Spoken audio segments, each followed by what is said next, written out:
Le prince Andrew fait actuellement l'objet d'une affaire civile d'agression sexuelle avec l'accusatrice Virginia Giuffre.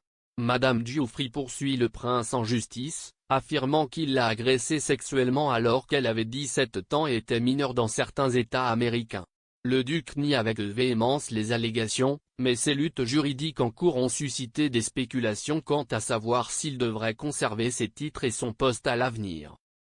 Le commentateur royal Richard Fitzwilliam a parlé des titres du duc d'York sur The Jeremy Vine Show. Monsieur Fitzwilliam a déclaré: « J'aurais pensé que dans le cas où Andrew perdrait son titre, nous examinons peut-être un précédent très différent mais qui pourrait fonctionner. » Lorsque Harry et Meghan ont démissionné en tant que membres de la famille royale, ils ont été autorisés à conserver leurs titres de RHS, mais ils n'ont pas été autorisés à les utiliser. J'ajouterai cependant, il était attaché à 230 associations caritatives, il a toujours des liens avec un grand nombre d'associations caritatives, il y a ses liens militaires, et il ne fait aucun doute ce que tout le monde penserait de ses liens royaux, s'il perdait l'affaire, serait inapproprié. Il a poursuivi: « Le problème est que s'il gagne l'affaire, voici la difficulté, vous avez eu une interview sur un accident de voiture que tant de gens ont vu, où il n'a montré absolument aucune empathie pour les victimes d'Epstein, vous avez le fait qu'il n'était pas seulement ami avec Epstein, mais maintenant le trafiquant sexuel condamné Ghislaine Maxwell.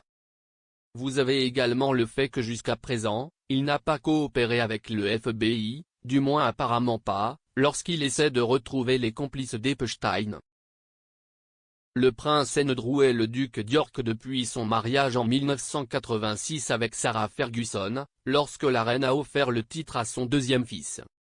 Le prince Harry et Meghan Markle se présentent toujours comme le duc et la duchesse de Sussex, malgré leur démission de la famille royale.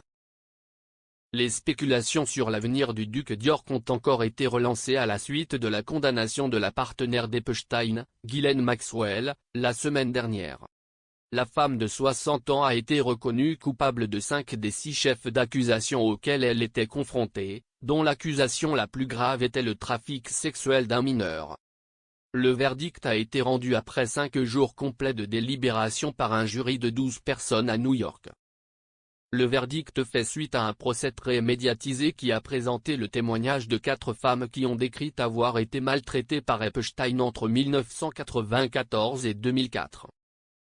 Maxwell n'aurait montré aucun signe visible d'émotion lors de la lecture du verdict mercredi dernier, ne se versant qu'un verre d'eau qu'elle a siroté 2 fois. Annie Farmer, l'une des femmes qui ont témoigné contre Maxwell, a déclaré: « Je suis tellement soulagée et reconnaissante que le jury ait reconnu son modèle de comportement prédateur. J'espère que ce verdict apportera du réconfort à tous ceux qui en ont besoin et démontrera que personne n'est au-dessus des lois », a-t-elle déclaré.